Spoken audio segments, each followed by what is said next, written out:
Hello guys, welcome back. In this video, I'll show you how to install the latest version of Python on Windows 11. Let's get started.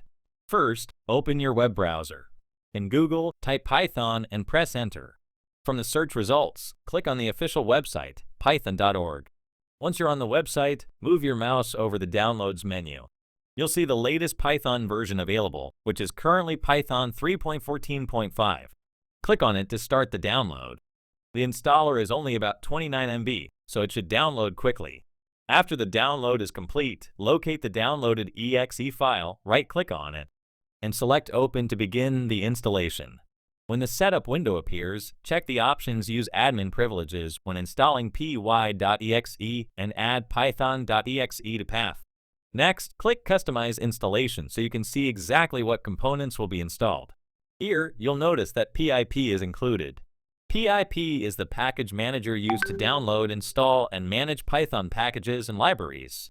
You'll also see idle, which is the default Python IDE that allows you to write and run Python programs.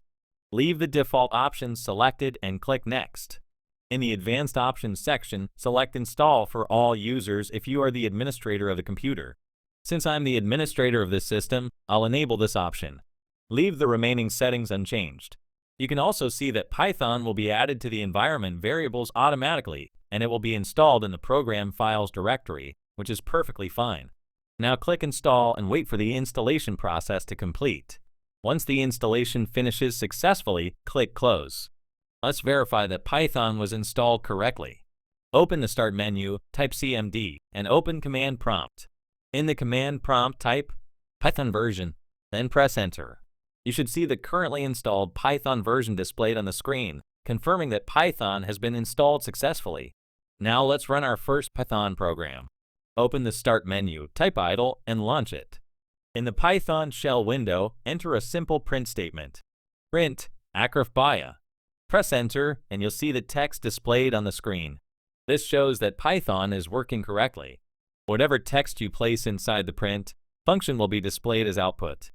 To save your program, click File greater than Save As. Choose a location such as the desktop, enter a file name like demo, and click Save. Python will automatically add the Py extension to the file. You can now see the saved Python file on your desktop. That's it. You've successfully installed Python on Windows 11 and created your first Python program. Thanks for watching this video.